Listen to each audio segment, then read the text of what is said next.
एक गांव में अनुराधा नाम की औरत रहती थी। उसका बालपन बहुत नाजुक हालातों में बीता था। वह कभी स्कूल नहीं गई थी। उसकी माँ ने उसका विवाह विक्रमपुर के छोटे किसान से कम उम्र में ही शादी कर दी थी। उस काल में शादी कम उम्र में हो जाती थी। उसके ससुराल वाले इतने अच्छे नहीं थे। सास उसे हमेशा दोष देती थी, उससे दिन भर सारा काम करवा लेती थी और खाने के समय उसे बासी खाना देती थी। उसका पति भी उसकी कोई बात नहीं सुनता और उस पर हर छोटी मोटी बात पर चिल्लाता था। वह जब अकेली रहती थी तब बहुत रोती थी। कुछ महीने बाद अनुराधा गर्भवती हुई। उस वक्त उसे आराम, अच्छा खाना, प्यार और देखभाल की जरूरत थी, लेकिन उसके ससुराल वालों ने उसे ऐसी जगह रहने पर मजबूर किया कि जहां जानवरों को बांधा जाता था। फिर कुछ दिन बाद उसने तबेले में ही एक बेटी को जन्म दिया। बेटी बहुत सुंदर थी। कन्या होने की वजह से घर के सब लोग उस पर नाराज हो गए। उनको लड़का चाहिए था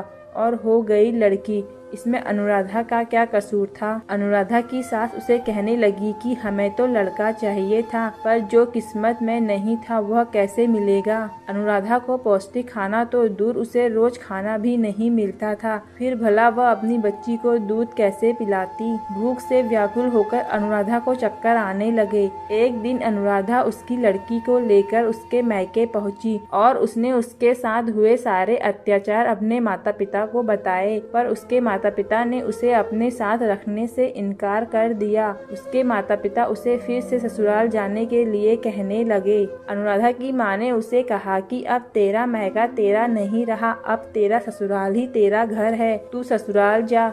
ऐसी बातें सुनकर वह चौंक गई। उसको कुछ समझ में नहीं आ रहा था। फिर अनुराधा अपने मायके से निकली, पर उसको उसके ससुराल जाने की इच्छा नहीं थी। अनजान रास्ते पर उसकी बच्ची को लेकर दिन भर वह चलती रही। शाम हो गई। वह प्यास और भूख से व्याकुल हो गई। जैसे जैसे रात होने लगी वैसे वैसे उसको डर लगने लगा। उसके पास खाने के लिए कुछ भी नहीं था। चलते चलते वह स्टेशन पर पहुंची। स्टेशन भी उसे सुरक्षित नहीं लग रहा था। उधर बुरे किस्म के आदमी घूम रहे थे। उनको देखकर वह बहुत घबरा गई। आखिरकार उसने विचार किया कि सबसे सुरक्षित जगह तो रात को शमशान ही होगी, क्योंकि उधर लुटेरे और डाकू जिंदा तो नहीं आएंगे। सब शमशान में जाने से डरते हैं। फिर वह शमशान की ओर चली गई। उसने इधर उधर देखा तो उसको सब चिताएं जलते हुए दिख रहे थे। कुछ चिताएं जल के ठंडी हो चुकी थी। जिंदा लोगों से उसे मरे हुए लोगों की दुनिया अच्छी लगी। उसे बहुत जोर से भूख लग रही थी और डर भी लग रहा था। उसकी बच्ची अचानक जोर जोर से रोने लगी। फिर उसकी बच्ची को देखकर वह भी रोने लगी। अनुराधा बच्ची से कहने लगी कि शांत हो जा मेरी बच्ची, मैं कैसी माँ हूँ कि मेरी बच्ची की भूख भी मिटा नहीं सकती। उसने आजू बाजू देखा तो उसे चिता के पास एक आटे का गोला दिखा और उसने उस आटे के गोले से 2 मोटी रोटी बनाई। चिता की लकड़ियों पर उसने वह रोटी सेकी और खाई। खाने के बाद उसने उस शमशान को प्रणाम किया, क्योंकि शमशान भूमि ने भूख से मर रही उसे और उसकी बच्ची को जीवन दान दिया था। इस प्रकार अनुराधा सुबह स्टेशन पर रहती और रात को चोरों डाकू से बचकर शमशान में उसे उधर जो खाने को मिलता था वह उसे खाकर सो जाती थी। एक दिन सुबह स्टेशन पर वह अपनी बच्ची को एक जगह बिठाकर पास के नल से पानी पीने चली गई। फिर पानी पीने के बाद जब वह वापस आई तब उसकी बेटी उधर नहीं थी। वह रोने लगी और चिल्लाते हुए बोली, हे भगवान, मेरी बेटी को कौन उठाकर ले गया? उसके बिना मैं क्या करूँगी? उसने उसे बहुत ढूंढा पर उसे वह कहीं नहीं मिली। कितने दिन से अनुराधा अपनी बेटी के लिए रोए जा रही थी। उसकी हिम्मत टूट गई थी। वह जब जब सोचती कि मेरी छोटी सी बच्ची को कैसा लग रहा होगा, वो किस हाल में होगी,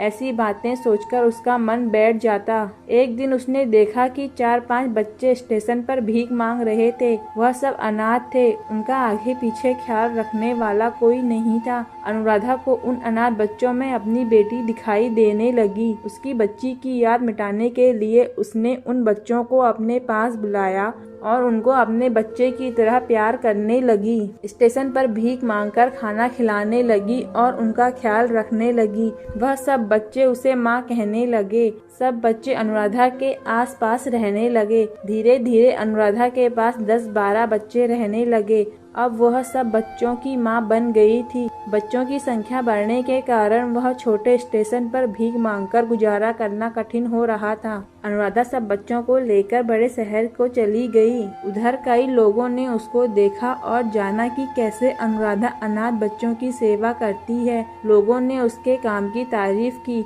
कुछ अच्छे लोगों ने पैसे जमा करके उन सब बच्चों के रहने, खाने पीने और पढ़ाई की व्यवस्था की। उनके लिए घरों और स्कूल की निर्मित की और धीरे धीरे अनुराधा के पास 1000 बच्चे हो गए। वह सबकी माँ थी और वह सब बच्चे उसके खुद के बच्चे बने। हर माँ बाप की तरह अनुराधा ने उनके पास आने वाले हर अनाथ बच्चे का पालन पोषण और शिक्षा में कोई कमी नहीं छोड़ी। उनमें से कुछ बच्चे डॉक्टर, प्रोफेसर, इंजीनियर और देश के अच्छे नागरिक बने। उन्होंने उनका घर बसाया और उनकी माँ अनुराधा को कभी नहीं भूले। वह सब माँ से जुड़े रहते थे। अनुराधा के काम को चारों ओर से प्रसिद्धि मिली। उसे शहर में उसके अनुभव बताने के लिए बुलावा आने लगा। अनुराधा अब कमजोर औरत नहीं बल्कि एक बहादुर औरत बन गई थी। इतना सब होने के बाद भी अनुराधा जब सोती थी तब उसे उसकी बेटी की याद हमेशा आती थी। वह अपनी बेटी को कभी भुला नहीं पाई थी। एक दिन अचानक कुछ लोग 12 वर्ष की लड़की को लेकर अनुराधा के पास आश्रम आए। वह लोग अनुराधा को कहने लगे कि इसके माता पिता इस दुनिया में नहीं हैं। इस बच्ची को आप अपने पास रखोगी क्या? अनुराधा ने ध्यान से उस बच्ची को देखा कि उसके माथे पर वही निशान है जो उसकी बच्ची को भी था। उसने जब बड़े ध्यान से उसका चेहरा देखा तो वह समझ गई कि यह मेरी गुम हुई बच्ची ही है। अनुराधा अपनी बेटी को देखकर बहुत खुश हो गई। उसने उसको गले से लगाया। उसको उसका गुम हो गया जीवन फिर से मिला। अनुराधा को ऐसा लगा कि उसने दूसरों के बच्चों को जो पाला, उनकी रक्षा की, तो भगवान ने बदले में उसकी बच्ची को सुरक्षित रखा। दोस्तों, अगर आपको मेरी कहानी पसंद आए तो प्लीज़ लाइक एंड सब्सक्राइब करें।